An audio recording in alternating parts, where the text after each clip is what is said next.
I've literally never seen anyone do this before. This is a brand that's doing over $400,000 a month, and I'm going to be walking through with their marketing lead, their email marketing account, their whole e-commerce strategy, what they're doing that's working, and where the opportunities are. Now, the brand is called Happiest Hour, and they have little shots that you can take. They're liquids, and they give you all sorts of different benefits, similar to Magic Mind, if you know who Magic Mind is. They've been scaling like crazy. They're absolutely crushing it, but their email channel is just not performing nearly where it could be, and it's holding them back from reaching the next level of scale, potentially hitting 8 figures. So I'm not holding anything back, showing you everything inside this e-commerce store and their Klaviyo email marketing, what numbers they're doing, and what we can do to get them to add over $100,000 a month in revenue just through email. So without further ado, let's get into it. Yo, alrighty. So here we go. We're going to be doing a live audit on the Happiest Hour. Super cool brand. Excited to talk about it and break down some of the email strategy live.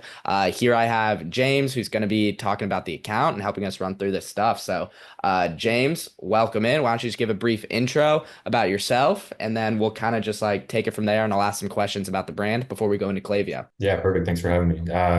Yeah, I've been in e-commerce CPG for about like 10 plus years. Various different agencies, mostly all digital stuff. Worked from a handful of like enterprise brands, tons of startups, as in like the fintech crypto world for a few years. Had my hands in a lot of different projects, my own startups, a lot of different clients. And now this is one that I've been stepping in as the head of growth, managing their whole entire funnel and really taking their brand to the next level. Yeah, so they're TikTok shop native brand. And now we've been really building out an entire customer experience for them. We're starting to activate in-person events, rebuild a whole Shopify store, activating emails, a new channel, subscriptions, all this kind of stuff. So really excited to see your insights and take this brand to where it truly can be.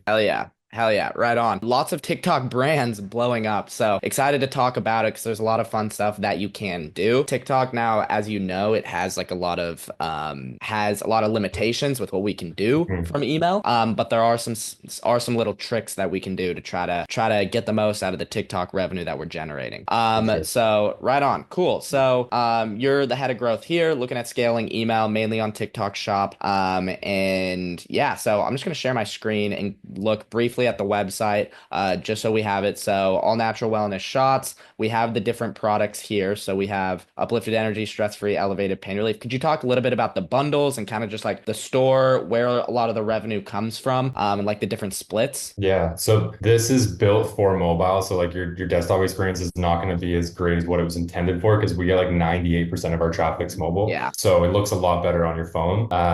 Overall, like these bundles were initially created during Black Friday, just as in the goal of driving higher AOV. Our founder kind of curated a couple combinations of what people were already buying and combining together, plus what she really likes to combine when she's taking the shots. And so that was kind of the intention with the different bundles. And then we've got a few different angles around like the social butterfly bundle, or we had like a Thanksgiving feast bundle. Yeah. So different kind of combinations that we're angling within our ads and our emails around the personas that these bundles are curated for. And then the different SKUs, we've got Wake, which is energy and focus. We've got Calm, which is like anxiety relief. Sleep, which is obviously helps you sleep. Elevated, which was one of our initial formulations that was created to pair alongside your cannabis experience. So it's all of these products are loaded with terpenes, which are found in cannabis. These are not derived from cannabis, but the Intensify product, which is the elevated line, really like amplifies the effects of THC and CBD. I know like when I first tried it, it was literally like being in high school again, like that first time ever trying it. And that's kind of the same experience that we hear from a lot of people. So that's the Intensify. It also intensifies the effects of all the other products. So that one's our best seller for sure. It's also been known to be beneficial during like what we call spicy time. So there's around couples using it to intensify their romantic evenings. And then Bliss. So the Bliss Intensify bundle, this is our number one seller. Bliss is like the mood booster. I've got one right here actually that I'm drinking. I drink one of these like pretty much every day. And then we've got Curb, which is like for to curb your munchies, and then kind of like appetite control. And then we've got Mend, which is pain relief for working out. And I think I covered all of them. Nice. Cool. Yeah. Well, I probably wouldn't be a fan of elevating your high right here to go back to my high school days. I had a really bad weed experience, so I try to stay away. But that's very interesting. I love it. Right on. These are super cool. What's the background on the founder? Just like curious. Yeah, so it's a third generation family business. So they're in Reno, Nevada. They started off as a beverage distributor for the alcohol category, and then they from next generation they started manufacturing beverages. So now they're at the point where if you go to a restaurant or a casino anywhere in Nevada, like anywhere in Vegas, there's like a very high chance that you're drinking something that they produced. So this was the Happiest Hour was a line extension. Again, they had a past in the cannabis category industry, and then as regulations changed, they decided to step away from that category, but they still had a huge network there. And so they created something to be paired alongside the cannabis experience that didn't have CBD or THC in it. And then now there's been this whole other world being opened up about the application for wellness for this product, that beyond just people who are using cannabis, but anyone who just wants to feel a little bit more calm or just needs a bit more of a mood boost throughout the day. That's kind of the how it's progressed over the last few years. Hell yeah. Super cool. Super duper cool. Awesome. Well, very fun brand. Let's get into the weeds a little bit. Let's get tactical. Thank you for all the background. So I'm gonna open up Klaviyo here, and this is what we're looking like for the past 30 days. This is Black Friday, Cyber Monday. Can also go past like maybe. I like to break things down right here. I just want to get a little bit more of an understanding of the funnel. So August here to December. Could you talk a little bit about the split in revenue? How much is coming from like TikTok Shop? How much is coming from ecom as a whole? And then yeah, just like the different channels you're using and what the revenue is like from each one. Yeah, generally we're seeing about like 75% comes from TikTok Shop, and then about 10% is from email. Actually, like yeah, 70% from TikTok Shop, about 10% from email, and then 10% is like direct, and then 10% is from subscriptions. So the direct is kind of like direct paired with organic. There's a huge halo effect from TikTok Shop. So people will see the product on TikTok and then they go straight to our website and purchase it there, or they'll search us up on Google and find us there. So that's definitely like our hub. And now obviously with the regulation stuff that's kind of looming, we're definitely going as quickly as we can to like release our reliance on them, just because there's uncertainty, even if we're confident that the bill is going to sway in our favor, but there's still just some heavy pushes to release the reliance and get our eggs out of that basket. Yeah, absolutely. Yeah, for anybody that doesn't know, like TikTok's like deep in potentially getting banned in the US. So that's definitely. So what are the plans to kind of like get out of like being very TikTok reliant? Are there specific channels that are you gonna funnel more into like paid ads? Are you doing any paid ads? Is that like the plan? Yeah, so we're turning on Meta at the start of January. We did some testing through Black Friday, Cyber Monday, and saw some like indicators that there's potential for success there. So that's starting in January. We're going full fledged, doing a solid investment into Meta ads, Instagram, Facebook, and then we'll activate Pinterest, Twitter, Reddit, and just start to really diversify once we get our Meta engine running. And then of course driving people into email is really important. We've been doing a lot of like email exclusive offers where we're pushing for people from our TikTok and saying like, hey, if you want to get 1 week early access or 2 weeks early access to this new product we're dropping, you can only get it if you're on our email list. It's going to sell out. We're doing like limited exclusive drops only for our email subscribers. So that's the one channel that like you really only own, because we've had our TikTok account disabled before. We've had our Shopify account disabled before because they thought that we were selling cannabis, even though we never were. So email is the one that like, that's the only audience that you actually own. If you have their email list, if Klaviyo shuts us down, I can bring my email list to another platform. But the same is not true with Shopify or TikTok or any other channel. So that's one that we're just really, really prioritizing to push people into our email channel. Nice. Cool. Love it. I agree with all of it. That's why I love email. You own it. And it's also cheap as hell. I know, I mean, probably not as cheap as TikTok since TikTok's like essentially free to post organic. But yeah, absolutely. Email, it's going to be the cheapest, especially as you're ramping up ads. It's going to be super important to make sure that like we have Mhm. this funnel operating in the back end and all the traffic you're bringing to the website, making sure we're squeezing every possible lead out of them. Mhm. So cool. So that makes a ton of sense. Thank you. Have a clear understanding. Now let's talk about like some KPIs and what I see, like initial thoughts, like going through the account to fill people in. Like I really haven't prepped at all. I wanted this to be like pretty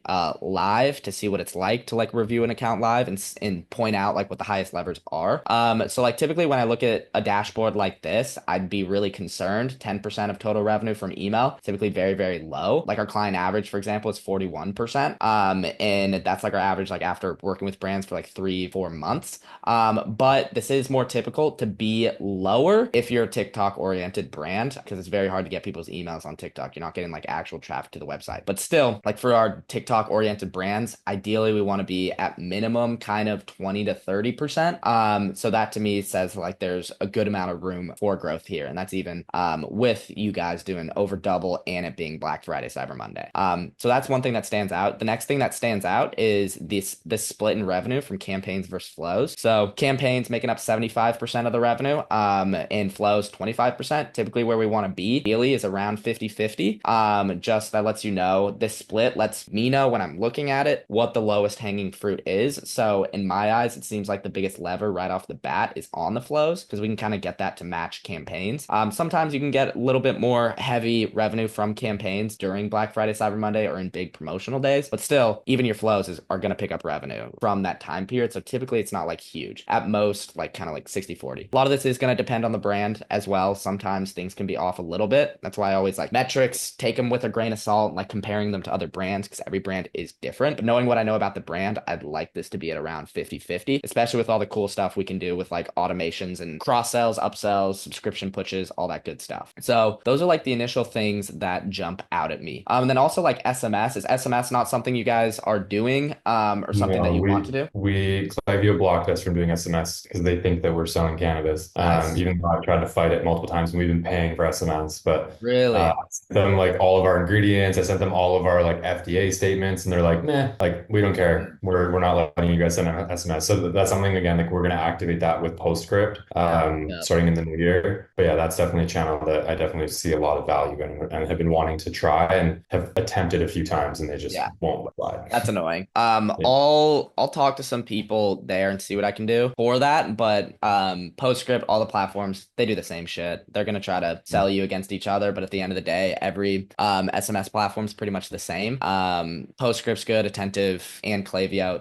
It's helpful having Klaviyo just because it's all in one place, but not the end of the world. Cool. So those are the main numbers that stand out for me when looking at the account there. So I want to go first. What I always like to do is I like to talk about the sign up form and the pop-up form, list growth, because this is how you're getting list growth. This is pretty much how you're getting people onto the list. Do you have a pop-up form like on another platform that you guys are using? Yeah, it's the Form Toro one that I told you about. Yep, the Form Toro Um, one. Yeah, I'd be curious to yeah, know like how that performs and what the kind of like opt-in rate there is. here, that for you really quick. Yeah, if you have those numbers, that'd be great. Yeah, I saw it's like a who are you buying for sort of situation, and it's a quiz sort of a so our, let's see, our past 90 days, our opt-in rate is 13.6%. And then our subscription to conversion rate is 7.2%. 2% subscription. So that's just going to be the amount of people who subscribe to email, how many of them buy. Yeah. Cool. And then what's the trigger for the form? Immediately, I think it's 2 seconds after load. Got it. Let me just verify on my phone. On desktop, it didn't. Wait, let me see if it will do on desktop. Now that I'm looking at it, I think there might be a glitch with it. Yeah, It's showing zero, like on our most recent one, it's showing 0%. So there might be something that expired or some shit. yeah, there was something weird when I tried to do it on desktop, like part of it was cut out and I think I like once I clicked onto this, it came up. It's not on Yeah, so desktop. everything's been built mobile. Like we get like 1% of traffic comes from desktop, and most of the time it's Yeah. like spam. So we don't Don't even even focus on bother it. do Yeah. anything. So our pop-ups are like designed and built for mobile as well. No problem. Yeah, don't blame me there. Yeah, I just got it on my phone right here. I'll just screenshot it so we can refer to it and I can put it into the doc. So it's asking who are you shopping for? Let's find the perfect gift right here. For myself, a friend, family member, someone else. I like it. What do you need most right now? I'm dragging and need energy. Learn more. Got it. And how do you get people's emails off of this? Didn't ask me for email. Oh, really? All right, there's a mistake that I made. Because It yeah, just it should be on step two. It asks for your email, and then which yeah, now that's what I'm saying now. Our data is skewed here because it's saying like our subscription rate for that is not. got it. So uh, maybe one step got like accidentally deleted or something. Yeah, or it's getting skipped from our logic because Yeah, of because like the who are you shopping for? I think it might be jumping email yeah, questions. it said So who are it's you shopping like, for? Then it says let's help them get the perfect bundle. What are they trying to do? And it's like get more energy or whatever. Say I said more energy, then it goes to just right here, and then it's learn more. So okay. maybe something broken there, but the metrics that you have are very helpful already. Mhm. So to fill you in, 13.6% opt-in rate, amazing, love it. Ideally, where we want to be is at minimum like 8%. 13.6% is great. I always like to push people to use a platform like FormToro or use a platform like Try, Alia. These are great pop-up forms as well, or Alia Learn, my bad. I typically lean more towards Alia, but with FormToro, you can do a lot more. You can do a little bit more like on the email side, kind of with the form logic that you're doing, how you have like a quiz and customizing people. And then also Amped. All of these I love way better than like Klaviyo forms or anything there. So I like how you're using one of those. So 13.6% is great. That's kind of what we're looking for. This is a bit low, 7.2% subscription to purchase conversion rate. Typically, ideally, we want this to be more like at minimum 10%. Ideally, up towards like 15-20%. But since you guys aren't really giving like a discount, are you guys giving a discount? No, not on the first pop-up. No. Is there a second pop-up that you do? We have a second pop-up for people that haven't converted, that are revisiting for the second time. So it's kind of like it's part of our abandoned cart flow. That like if they've visited the site and they still haven't purchased, they come back, then it's the same offer as our abandoned cart, which is 20%. Mhm. Yeah. So 70% on like top of this offer or whatever it is. Yeah, so 20% off of like basically 20% off your order over $30. Yeah. These bundles, we have like a special promo that just went out that's 33% off the bundles. So we've been playing with the pricing a bit because a primary KPI right now is driving AOV because we're trying to retrain our customers. They've been so used to buying on TikTok Shop where Yeah. everything is like flash sale, like mega live, get this for so like TikTok Shop's very like promotion oriented. And so Yeah. we're trying to retrain our customers and our community into like spending a little bit more. And so we're kind of playing with our price elasticity right now. Yeah, no, I like it. That's badass. If you do want to end up, have you ever heard of fondue? Not like the cheese, but this platform, Get Fondue. No. So they do Oh, okay. I've seen people doing cashback. I didn't know how they were doing it though. Yeah, we have a couple clients that do it where it's cash back rather than percent off. So rather than giving Mhm. 20% off on every order, it's 20% cash back. And so after somebody like places an order with cash back, Yeah, they'll get that's like so an smart. yeah, they'll get an email being like, "Hey, claim cash back by filling or just like claim your cash back here." But the thing is, like literally, I believe for our current client that we're doing it for, it's a 32% claim rate. And so you're able to keep all those margins. People are buying, they're getting higher conversions off of using cash back. Mhm. But then barely any people are like actually claiming it. So you get to keep all those margins. And how it works is it's all just based on like UTMs. And so if you like claim this, then it'll add a UTM and then it'll automatically add like the cash back to your cart. And so the complication with email is every single link that you have, if you're giving 20% cash back, like in the welcome flow, every single button needs to have that UTM parameter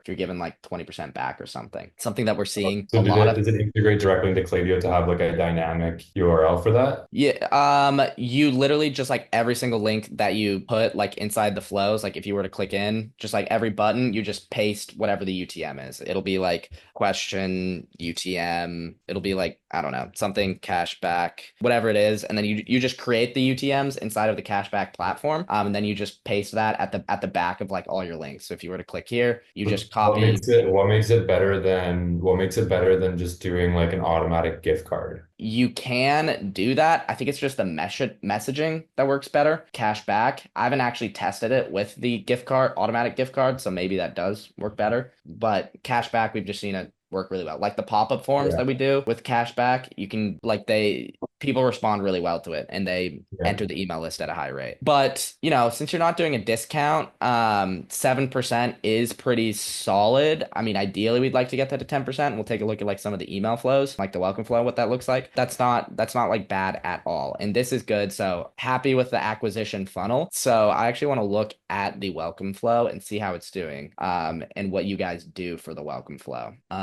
So I assume social snowball through purchase, that's your referral program, I'd assume. Yeah. Cool. So here we have the welcome flow.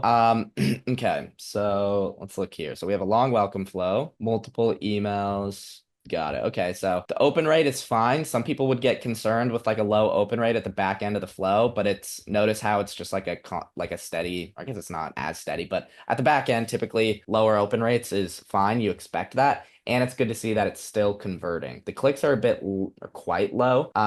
So I'd like to take a look at that. But one thing that I think you guys do have going for you is the personal small brand feel, like Tiff from Happiest Hour. That's always going to perform really well with email. I like seeing that. Subject lines are a bit repetitive using the same emoji. People could be getting like churned out a bit there.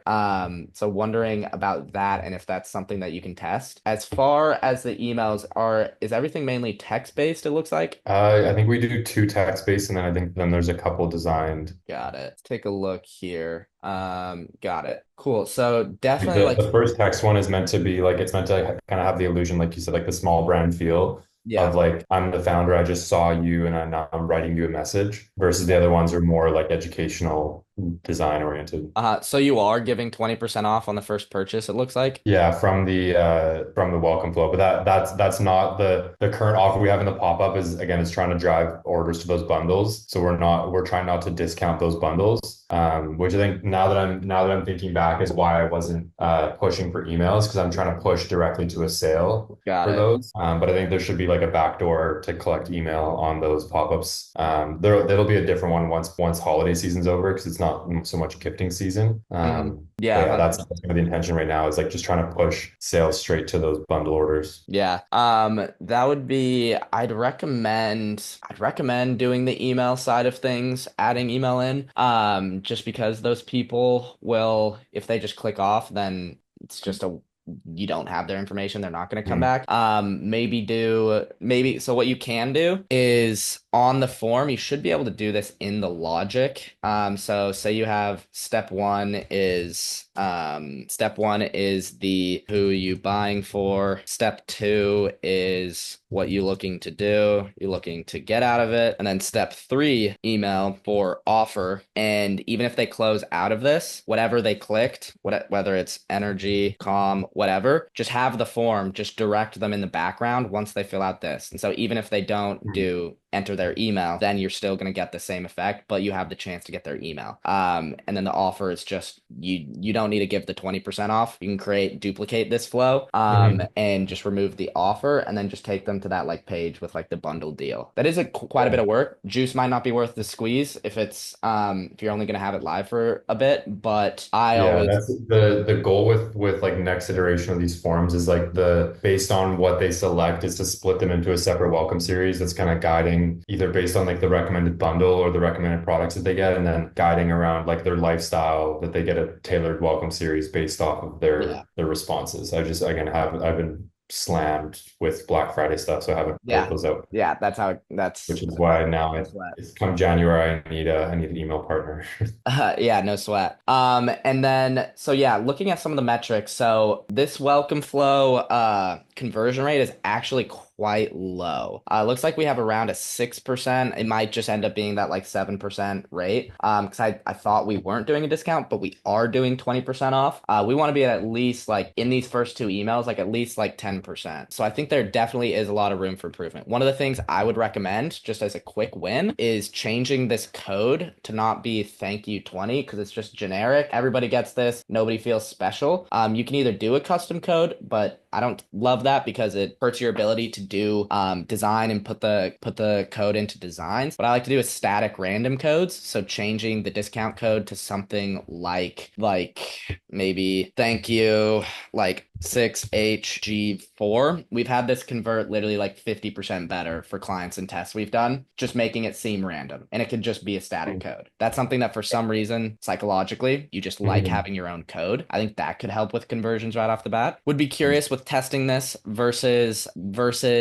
a more typical welcome email graphic. I'd be curious to see how that goes, just making it look personal. I like the text based for email too. That's typically what we like to do, more of a text based. But the problem here is like we really don't have any buttons in this email. We need to have a button and we need to remind of the discount. So lots of stuff. I mean, this is just cleaning up this stuff. Every single email, remind of the discount because you're getting solid engagement, 40% opens. 3,700 people just saw that and didn't click. Just because that's 3,700. If you had just like KPI of 5%, then that's a couple hundred people, high intent, going to the website. So that's a big opportunity. Every email, we want to make sure we remind of the discount. And then we also, like, is the discount in here? I don't even think the discount is in this one. We need to remind them every single time, 20% off. We need a button. There's really no button, clear button. Always having a button at the top of the email here in the welcome flow.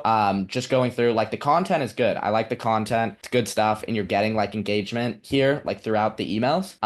It's really just, like, the buttons. And then also remind of the discount code every single time. Like the click rate on this is very low.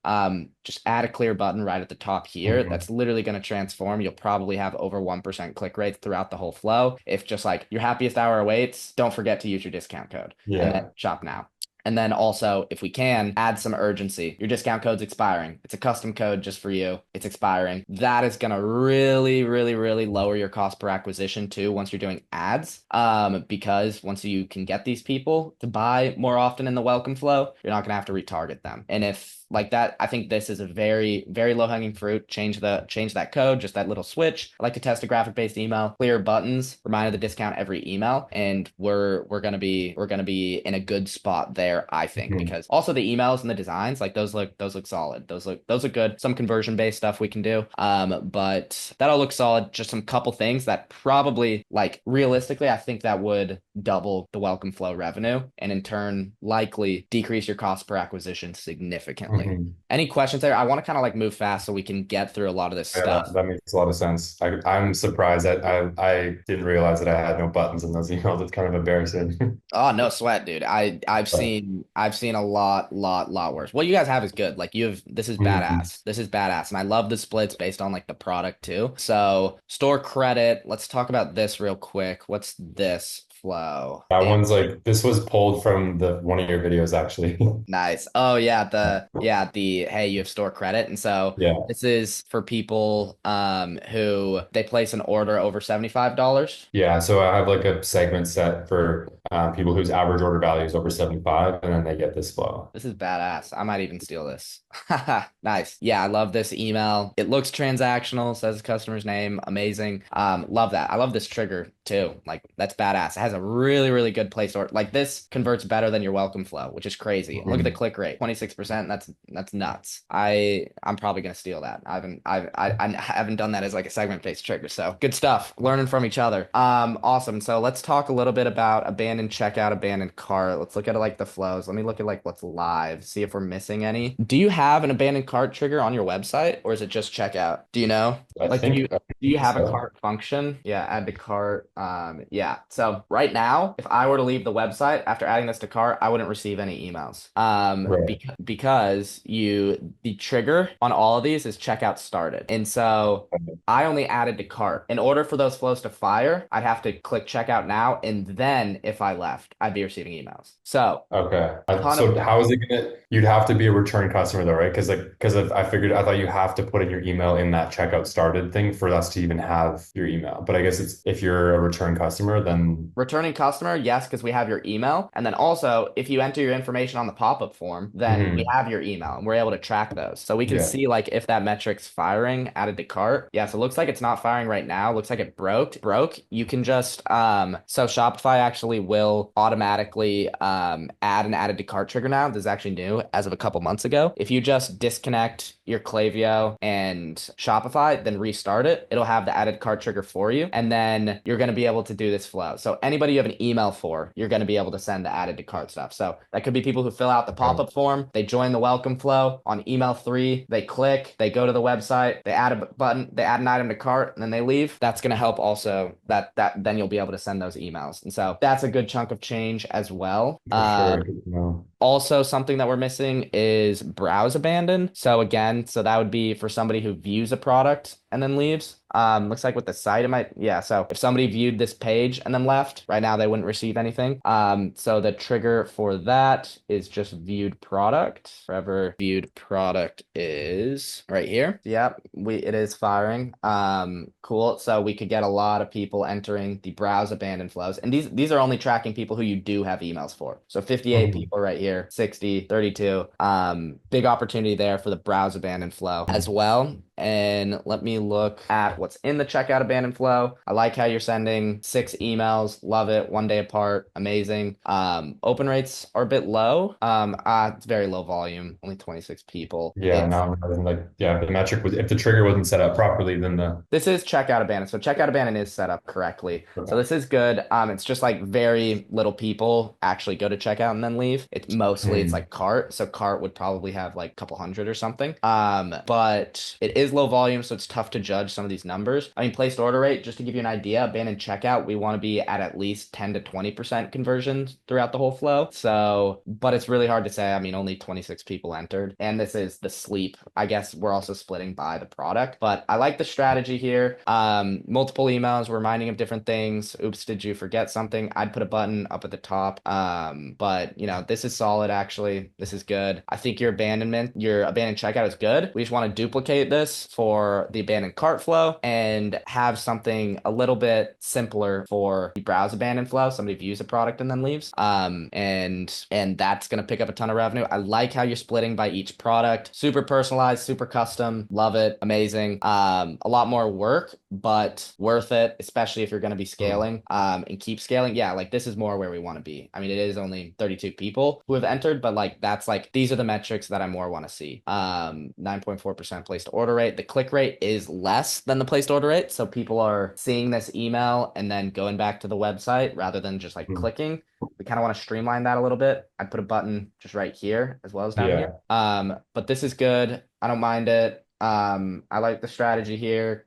I like this 11% off. I'd also say a last chance. Also, last chance, anytime you do a discount, those are gonna convert really well. And then button, of course, adding a button here. And then mix in text-based as well into Yeah, I your think I've got one. I think I've got two in there. cool. It looks like this one's from Tiff. Cool. I'd even test this versus like even more text-based. Yeah. Just like a plain text-based, but that's solid. I like it. Cool. And then one other flow that we don't have for abandonments would be active on site. So the site abandon flow. If somebody looks you up on Google, they don't view any products, they don't click on any of this, they just go on this page, or like if we're on mobile, they're just like clicking around and they don't click on any one of these. We want to have a couple of emails in place to re-engage them. So the trigger on that is active on site. Yeah, so we have people entering here. So active on site is another one that we want. Mhm. The one And I'm then missing too is like a recapture. what was that? I don't know if you were about to get into this, but the recapture one is something that I'm working on right now as well. And what would that one be? Like for lagging customers, like hey, we noticed that you purchased Bliss 30 days Yeah. ago. Come back kind of thing. Yeah, like post-purchase sort of stuff. So you don't really have too much post-purchase right now. Yeah, yeah, that's like next stage of the funnel that we're working on refining right Got it. now. that referral, hey, refer your friends, here's your custom code, like join our loyalty program, subscribe, all those kind of things. Nice. Nice. Yeah, those are going to be nice. What I would recommend is, and my sales call that I had in 9 minutes just got canceled, so we can go over time if you want. Do you have a hard stop, by the way? I can push a few minutes. Yeah, up to you. We can go. I'll go as Nice. fast as I can here. And if we want to stop a little bit early, we can, or if we want to go a couple minutes over, that's fine too. I just don't have a hard That stop. sounds good. We'll try to get this jam packed. Yeah, so post-purchase flow, here's what I would recommend. So I would do, this is like typically what we do. I had this pulled up. I'll actually ignore this. Immediate thank you, post-purchase, and upsell. Did I close the doc? Oh no, it's right here. Immediate upsell, thank you. Thank you note right off the bat. And I'll summarize this for you in a doc afterwards. And also in the video, I'll go over this doc once I have like an in-depth audit for you. This is just like some notes and I'll put together a doc for you. But I like to do an immediate thank you from the founder, make it from the founder. Immediate thank you with PS, I recommend this. So just have it thank you, build some goodwill. Thank you so much for your order. Yada yada, you're about to do this, whatever. And then you could customize. I like to customize by the amount of times you've ordered. So if you bought the first time, thank you for trying us for the first time. We're excited. If it's a second time or third time buyer, be like, thank you so much for coming back again. You can also split based on product and do just no matter what, have a PS. Being like, PS, I recommend this. This is my favorite, whatever it is. These consistently get anywhere from 2 to 4% placed orders for us. Just that immediate thank you. Don't wait any time. Just do it immediately. They just bought. There's probably another item that they were like, no, I won't get it. I shouldn't. Have you used Rebuy for that? Yes, a bit. I have. Yeah. Do you guys have, We are we you just set up started there? using Rebuy, so I was focusing on like the cart and our pop-ups, and then next step with Rebuy is to integrate it into Klaviyo and start to do like we know that they were about to buy this, but like you said, like they didn't add that one, so now pushing that into a dynamic field on that email, Love it. something like I got to tinker with it to make sure that I do it properly. Yep, no, that's badass. Right on. Yeah, their triggers are good there. So you'll have fun there. Lots of cool stuff you can do. Email 2, do an upsell slash cross sell, depending on the buyer. Email 3, how to use the product, not how to use. How to use. So how to pair it, whatever they bought. Just give some information. And then that's really all you need. You can switch these around if you want. And then if you want to do kind of a check-in, I also think that's a good idea. Check-in from founder 3 weeks after purchase is something that we like to do, and that gets really good engagement as well, and a lot of placed orders as well. I'm just like, hey, been a couple weeks since you purchased. Hopefully you've noticed these benefits, yada yada yada. So that's the immediate post-purchase, and then we have cross-sell, upsell flows. So after the person's used the product like a couple times, I actually more just call this replenishment reminder. Mhm. They've used the product before, they know what it does. Now we want to kind of get them to subscribe. So subscribe would kind of be email 1 to 2, try to get them to subscribe to the product that they bought. And then we can get to specific cross sells and upsells. And replenishment reminder for your product, time delay, you'd probably know better than me, the brand and when people come back. But my gut says anywhere in between 30 to 45 days for a replenishment reminder. I would need to split it based off of pack size they bought, like because we have 5 pack Yeah. and 12 pack. So if it's 12 pack, then it'd be likely 30 days. But if it's 5 pack, it'd be like 14. Yeah, that's a pain. We have that for one of our client or a few of our clients, and then you need to split like by the time delay, and you just need to make sure Mhm. that your Shopify and Klaviyo tags are correct. And then win back, I like to do 2 to 3 times the replenishment period. So if the replenishment period is 45 days, where you're sending the first email, win back flow, you can fire that. 3 days. Yeah, you can do 90 or you can go 3 times, like 135 days is kind of that's what I'd do for brands that are active with sending campaigns is 3 times. Right. If you're not really sending campaigns, then 2 times.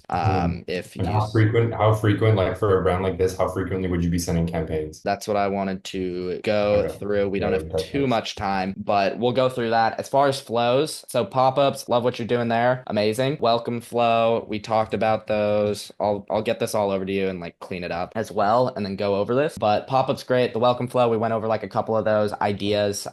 Think we'll be able to double conversion rate there. Abandonment flows, we're missing a few of those flows. Ton of low-hanging fruit there. Post-purchase, this is like what I would do. What I would recommend and try to keep it as simple as possible. And then you can build off of it. Replenishment reminder, push for subscriptions first, and then go to cross sells, upsells, or whatever you want. And then win back. If no campaigns, you don't have time for it, do 90 days, while this is more 30 to 45. If you are sending campaigns, then push this another period and do 135 days, because a lot of your retention is handled by campaigns if you do it correctly.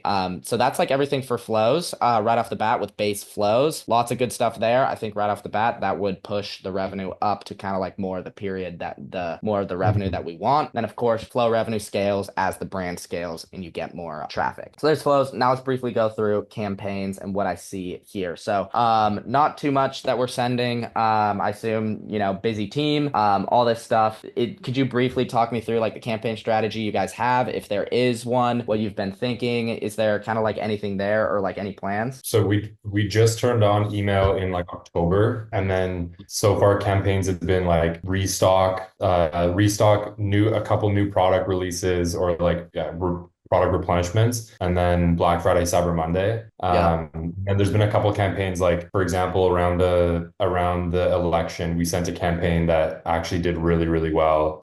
It was not political at all, but it was just like, hey, like we're grateful for you. Just like a reminder to find gratitude regardless of like how you feel about the election kind of thing. Yeah. And that one, we got like a ton of people responding saying like, thank you so much. And like actually, Yeah. we didn't even call to action to purchase. So that's kind of part of our campaign strategy as well, has been like not so much only just trying to drive sales and promos and like discounts. It's more just like, hey, this is a direct channel for our founder to reach out to everyone all at once. And just like things like this, it helps us differentiate, and we're building brand through these kind of emails. People, even if we're not telling people, hey, click here to go buy, they're reminded of us and then they're going to buy anyways, but we didn't push them to buy. So it's like they don't feel like we're only talking to them when we want to buy. It's like we're not only sending that you up text, we're actually taking them on dates and going out for dinner. It's not like only the text at 3 a.m. when we want something from them. And I think that's like that's very intentional as part of like the brand development strategy. And then overall, like the campaigns have been somewhat segmented, but they've mostly been pretty broad. This what you're seeing here too is also our warm-up period. So we had to be very careful that we're only sending to engaged audience. We're not like blasting. We're only trying to drive it to like very high intent recent purchasers, for example. But we just got out of our domain warming, so now so the plan is to ramp up campaigns as well. Nice. Nice. Love it. Everything that you said there on the like gratitude sort of message, amazing. Agree 100%. Even if you're not making sales, like the point of email also is just be top of mind. Just like be like that. So if somebody's having like a down day and they're like, shoot, I need like, I already had a coffee, and it's like, what else can I have? Like maybe they saw an email from you the other day and they just think of you. So that's the sort of stuff where if you send stuff like this, you don't want to hard sell every email. You're going to piss people off in your list. Have personal emails, and then also sexy looking designs, great copy. That's what keep people coming back and engaged without being pissed off at you. And so I think like we talked briefly about Magic Mind like before this, but their email strategy, amazing. One of my buddies, he runs all their emails, his team does, and they're badass as well. But they do a really good job of never really selling to you. And also their text-based sort of emails absolutely crush. That's not Magic Mind. So I would get a lot of inspiration from these guys. Notice buttons way up at the top of the email. This is like one of their text-based emails.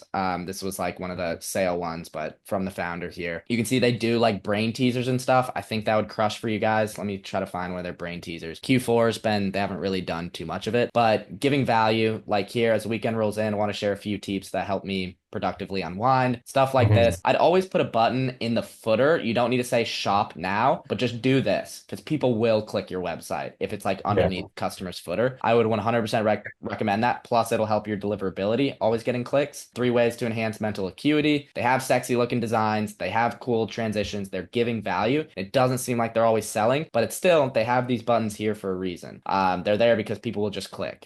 Start your week with a brain teaser, something like this. Can you spot these differences? They sometimes do like crosswords, stuff like this, badass. And then like the answers for everything are under here. Doesn't piss people off. In this, you can send 3 to 4 times per week, which is what I recommend. 3 to 4, try to send every other day is the cadence that I like to go with. Every other day, that's the sweet spot. Don't hard sell for each one. Just give value. Pretty much just like broad blast every other day.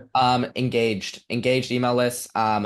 segmenting based on product interest and whatnot, overrated. Yes, it converts better, but it's like 4 times the work to do it for 20% increase in conversions when you could send 4 times a week to your general 90-day engage list, which is what I recommend. I wouldn't get caught away with segmentation. General list, give value to them. You know the journey. You know what every customer is going through this way. You know that they're receiving these campaigns and sometimes flows. You don't got to worry about, oh, well, this type of customer is receiving these emails and they're doing this. Just overwhelms your email channel and it makes you want to like blow up, and it's really hard to optimize as well. So I recommend, until you're at like such a large scale where you're at like sort of a mil a month, and some of these conversions can make a big difference with the segmentation, I recommend just kind of engage list and then just mixing up, having more general campaigns. Because even if somebody's interested in the sleep product, if they see an email from us and it's just about the founder's story or find your focus, they still, even if they're not interested in that pack, they see your brand and they might just click the logo and go shop the product they're interested in. But I love this. Like, for example, the gift of clarity, they made this like blurred out a little bit because one of the benefits of their product is clarity of mind, the focus kit. So give the gift of clarity, and having that clear and then clarity clear.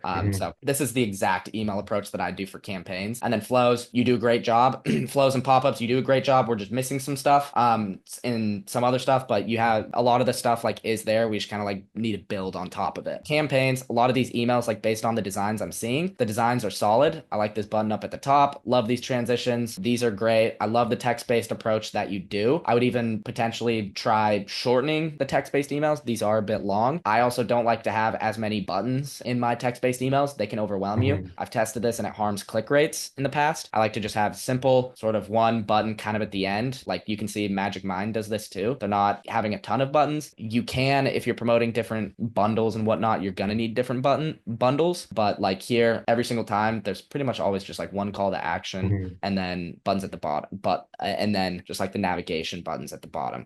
But glad you're warming up. Just fire out the list. Just do engage 90 days is what I'd recommend. Once you're on a good cadence of 3 emails a week and you're worked ahead there, and you're, no matter what, you're sending 3 emails a week to the general engage 90-day list, then if you're worked ahead, things are good there, you're sending all that content, then you can send like some extra segmented stuff if you want. But that's like a lot of briefly running through all the campaigns. That's like my recommendation. Yeah, that makes sense. Thank you. You bet. So what I'm going to do, so that was super helpful. I think it would be pretty implementing the consistent campaign structure that I said, because right now we're just a little bit intermittent, starting and going here and there, cleaning up the flows, adding in those remaining flows, and then also the post-purchase flows. I think within 60 days, very achievable to be at 25%, then 30% of total store revenue. Very, very, very achievable. And then if the fact that you're on TikTok and a lot of the sales come from TikTok, I don't think with that funnel, we'd get up to 40% where like the client average is, but I think you would be able to get to kind of more at minimum 20%. Minimum is where I'd like to see. Ideally like 30%, I think is what's achievable for the brand from email. Right. Yeah, makes sense. Cool. Awesome. So I'm going to summarize everything. I'm going to put together this audit doc, break down some stuff in a little bit more detail, and I'll deliver that to you. And then we can chat through like any other stuff that you have. But any other questions? I know we're running on time here. Any like quick questions or anything you wanted to run by me before we jump off, and then I'll send this to you and we can talk over text or whatever. I'm curious just on segmenting strategy. I know you said like not to get too overthinking of it, but like what are kind of like key base segments that you always like taking on a new account that you would like prioritize to start to improve kind of like opens 100%. So the segmentation, how I view everything is campaigns, you cast a wide net, and in funnels or in flows is where you funnel them a little bit. And that's where you're utilizing segments is in your flows to send targeted messages to people based on products they're interested in, based on the last time they bought, based on their AOV. You're doing all the segmentation you need inside your flows right now. Campaigns is always cast a wide net, know exactly what our customers are receiving, know exactly the sentiment of our customers, just because we know everybody's receiving these value-based emails. Cast a wide net and use segments for analyzation and then also for flows. So when we're working with accounts, like again, we manage over 50 7 to 8 figure ecom brands, multiple brands doing over $1 million a month. Even for them, it's for 90% of our sends, we're sending just to like a base 60, 90, or 120 day engage list. And then we'll do more segment stuff here and there. And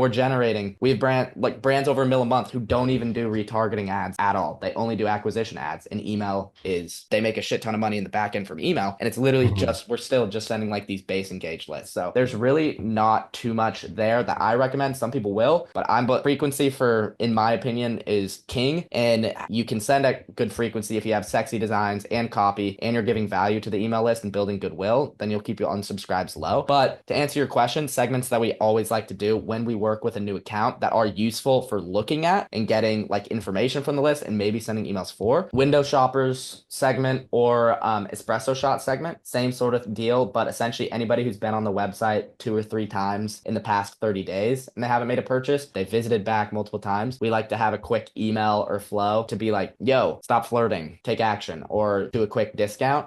If we want to be more aggressive, espresso shot flow is good. AOV above a certain number. So splitting your list by AOV, what their AOV is, it's helpful to see that. And then you can give them custom information if you want. You can split up flows and offers you do based on their AOV. We don't do anything in the campaigns for them. So AOV is good information. How many times they've bought as well. Very important as well. And then what they purchased, those are really like the main ones outside of engagement ones. So typically for our engage list, we like to include email engagement and then also site engagement. So your 60-day engage list should be anybody who's opened or clicked an email in the past 60 days or somebody who's been active on site or added to cart or anything in the past 60 days. Once your deliverability is good, those are good places to start. And then some of the other flows, I'll send you a list of literally every segment that we set up right off the bat. Those are the main ones. I'm really not a big segment guy in terms of like executing on them, just because why try to send to 2,000 people and only half of them are going to see it? 1,000 people will only open it when I could send to 10,000 people at once. And I might get slightly less conversions, but I'm sending to 5 times more people. So that's like my thought process there, but I'll send you like some of the stuff that we set up and some of the flows that you can do off of them. Perfect. Thank you. You bet. Any other questions? Not pertaining to this. I think I have some other questions around just like offer structure and things like that. But yeah, we can chat about that offline. Cool. Perfect. Awesome. Well, my thoughts on the brand. So I do in-depth audits of at least like 5 brands a week. And I talk with at least like 10 to 20 brands a week. And this is a badass brand. I like it. I'm not just blowing smoke up your ass. You guys also have like a good marketing setup. You guys have the right thought process. You're scaling hard, scaling fast. Email, definitely a big hole. But I love the TikTok. I love the personalized nature that you guys have, the feel of the brand also, and the founder being involved. You know what you're doing with email. It's just like some of the little stuff that need to get plugged. You know what you're doing. I think you guys are gonna crush. Frankly, I think subscriptions are going to be a big play for you guys. I think that's going to be huge, and that's kind of like once all these bases are set up, then you can double down more on subscriptions. But I think the brand is badass. I don't know what the margins are, but I assume like they're pretty solid as well. I think you guys are gonna keep crushing. Like I'm pretty impressed with everything that I've seen so far. So wanted to give you props there. Of course. So yeah, sorry went over a little bit, but everybody, hopefully you got value from that. Lots of good stuff. I'm going to put this all like in a more in-depth doc, and then we can chat about that, share all that good stuff. Okay, so hopefully you guys have found this valuable so far. Just after I cleaned up some of the audit and some of the notes, I just want to share this doc with you and briefly go over everything just to summarize it all for you. So I went through and updated everything, kind of split it up by the main segments here. So brand info, just to clarify, revenue 70% TikTok shop, and then everything else is coming from here. Email is only about 10%. The thing with TikTok shop is you can't really get information on people's emails, and so it's a little bit tougher to get their emails, but we have people coming to the organic and they're trying to push a little bit more, so we love to see that. Future plans, move away from reliance on TikTok. Might get banned in the US in January, so obviously you don't want to be too overly reliant, and also if you can sell on your actual store, then you can retain margins. So going to start ramping up ads in January. So the plan is to funnel them all into email. It's really the only channel you can really own. You can't really get banned off of email. You own your email list. So they're prioritizing email going forward. Okay, let's break down the acquisition funnel and all of the notes that I gathered. Pop-up form, the current form that they've been running for the past few days, there's no email entry. We need to make sure we're getting this. So we're getting information from these people who are going to our site, because otherwise we're never seeing them again. So we want to add an intermediary step before promoting the bundle to get that person's email address. And so With the current form, when they did have the emails, opt-in rate was strong at 13.6%. That's solid. Like what they're doing. That's where we want to be. So really nothing there. The only thing is off of the pop-up form, 7.2% of people are buying. Would really like this to at minimum be 10 to 15%, ideally 20% for a product like this, but on the low end, 10 to 15%. And imagine if they doubled this, like conversions, like that would transform their business. They're able to get more profit on their acquisition funnel because you're not increasing how much you're spending. You're just getting more out of the site traffic that you're getting. So that would transform the business. If we can just make the welcome flow perform better. I do like the small brand feel, something that we want to keep for this brand. It's a strategy that works for them. The founder is very involved on the social media, so I like that. Definitely want to keep them involved in the text-based emails. I'll talk about the text-based emails a little bit shortly, but there's a lot of things we can do there to improve. The discount is really only being promoted hard in that first email. We need to remind people every single email that we're sending, hey, you get 20% off. That's a big, big discount. So we need to tell these people every single time in every single email in the welcome flow, hey, you have the discount and it's expiring soon. That alone is going to really transform also the conversions right there because people are like, I have to pay it full price. No, show them a discount. I'd update thank you 20, that discount code, to be a fake custom code, to be like TY for thank you. So like thank you 6HG4. We've seen this convert a lot better for brands, up to 25 to 100% better in some cases, by using a code that looks random, makes it feel like it's personal to you. Buttons are way too low in the emails, or they're not present, which we need to have buttons present. We need to get people on the website. Huge low hanging fruit there. It's going to help with click rates and deliverability, getting people on the website to then purchase. So add a button into the hero section before the customer needs to scroll. Then the subject lines, they're a bit too repetitive and they kind of impact some of the low opens that we're seeing there. Those are the main notes with the welcome flow and the pop-up form. That being said, the strategy and what's in the emails is solid. There's just like this stuff that we can clean up. That's what's going to get us to this point, and then they're really going to be cooking. Get into the abandonment flows. Huge opportunity by adding the site abandon flow, adding the browse abandon, adding the cart abandon. Tons of revenue being left on the table. Like, that's going to be amazing for them. This is why I am confident in them getting to, 30% of total revenue from email. So add in these remaining flows you could use a similar strategy as the checkout abandon flow. You really don't need to do anything crazy different except for think about the objections a little bit more and change up the emails, the design, and the copy. The current checkout abandon flow, the only abandonment flow that's in there, it's good. It's okay. Good frequency and information. 5 emails, 1 every day. The information there is good. I like the customization in the checkout abandon. We're splitting by product. A lot more custom. It's going to help with customer conversions. I would recommend though, instead of doing checkout abandon for each product SKU, having it all into one flow where it's the checkout abandon flow. In the checkout abandon flow, splitting from there, just so it's all in one place and you can track that all. Would recommend doing that. What can be approved in the current checkout abandon flow? So dynamic content as high up in the email as possible. We don't want the person to see their product way down low. If they open an email and they see exactly what they left behind and it's like, this is the price, this is the name of it, that just converts. We see that works so much better. As well as buttons. We want the buttons above the fold so the customer doesn't need to scroll. They open the email, they can just click and finish their order. That's what can be improved, and that's what we need to apply to these remaining abandonment flows.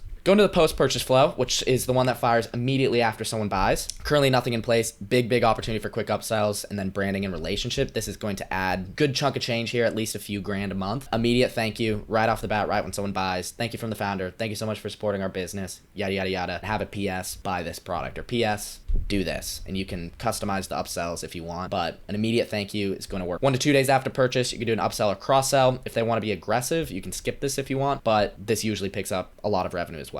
Email 3, how to use your product, how to get the most out of it. So split based on what they bought and give them information. Then email 4, I like to throw this in sometimes, a check-in from the founder kind of 3 weeks after purchase. Like, how are things going? How's the product been? It's going to go a long ways with the customer journey and them feeling looked after for. Given that small brand feel. So that's post-purchase flow, and then we move into the 2 other post-purchase flows, replenishment reminder and then win back. So replenishment reminder, nothing in place. This is going to fire kind of like after somebody would typically run out of their product. So they have 5 packs, 12 packs, different sort of packs on their website. So we want to split because a 5 pack, maybe you can only wait 30 days versus a 12 pack, you want to wait 60 days or something. That's something that we want to check. So I'd recommend 45-day wait time after the last purchase. We just want to push subscriptions, first couple emails, and then do a specific cross-sell or upsell. You bought this, this pairs well with this product. Whatever it is, you can add more emails if you want, but kept it simple. And then win back, nothing in place. This is more longer term. You bought from us a while ago. Where'd you go? So if you're not sending campaigns, tighten this a little bit, make it 90 days, because if you are sending campaigns, people might be buying from those. If you are sending campaigns, 135 days, that's solid. And then just keep it 1 to 2 general emails at first, just being like, come back, we miss you, it's been a while, get back into the habit. And then after that, do general discount opener and closer sort of situation. Have as much urgency as you can and give a discount right here. So those are the flows. These are going to work wonders. A lot of these things right here going to pick up a ton of revenue. Then we have campaigns. So there's really not too much going on because we kind of just sent emails for Black Friday, Cyber Monday. And we've seen from the email that they sent about like the election that the campaigns work well. You're going to get good engagement on them. And the founder-based one too. And it didn't even have a button and it printed revenue. People saw the email and then they went to the website and bought without even a button. I would literally just copy what Magic Mind does. I know they're printing. It's obvious what they're doing is working. It's a very, very, very similar brand. And so I go to this website right here, just Magic Mind, go to the link. This is milled.com. You can look up pretty much any brand and see all the emails that they've been sending. I would literally just copy a lot of these. Use the same layouts, focus on a benefit, the gift of clarity, button up at the top of the email, performance kit, talk a bit about the products, urgency there. Text-based emails, you can see the ones right here. You can see some of the urgency emails for Black Friday, Cyber Monday. Mystery is solved, going for simplify your routine, find your flow, too much deja vu. It could be sleep deprivation, so giving value, educating them. Monday brain workout, so doing things like this where we're trying to find like the hidden animal in the answers down here. It was a fish. Shout out to you if you got it. So I would literally just copy this, use the same sort of layouts. This is proven to work. Mix in text-based emails from the founder with simple and clear calls to action. At least have the website in your footer on the emails for the text-based ones. You don't need to have a clear button, but at least link your website in the footer. Have the engagement-based emails and then tips and value. As far as segmentation, that was a question I got asked, but I keep things as simple as possible with segmentation. It's going to cause you a lot of mental stress if you really try to focus on it too much, when really just keep things general in the campaigns. 90-day engage list, send 3 to 4 campaigns per week to them. After that, if you want to, if you have a good cadence with that and you're worked ahead on that and you're good, that's the highest lever. Then after that, if you have time to do like hyper segmented stuff, by all means do it. Leave the segmentation for product specific stuff. That's what your flows are for, in my opinion. That's what I've seen work the best, and that in my opinion is what's easiest to optimize. Those are all of the examples. That's like the whole audit, everything right here, broken down, badass, lots of good stuff for the brand. I think easily they're going to be able to get to 30%. I think this brand is going to be making a lot of waves in the market. Badass, seems like they have a killer team. Yeah, lots of good stuff. The flows right here, biggest low-hanging fruit off the bat, and then sending consistent campaigns are going to work wonders for them. So lots of good stuff here. Dope brand. Yeah, I've literally never seen anybody do this on YouTube, so hopefully you guys got some value from that. I know I would have loved a video like this way back. It's literally all the sauce, reviewing accounts, and what it takes to be a brand that can scale up profitably through email. Now, if you have an e-commerce brand, you want me to do this directly for you, then I'm gonna leave a link to book a call in the description, and I'd love to chat with you. If not, I recommend you watch this video. It's gonna give you even more in-depth information on email marketing and how to scale your e-commerce brand profitably. Hope you liked the video, and I will see you in the next one.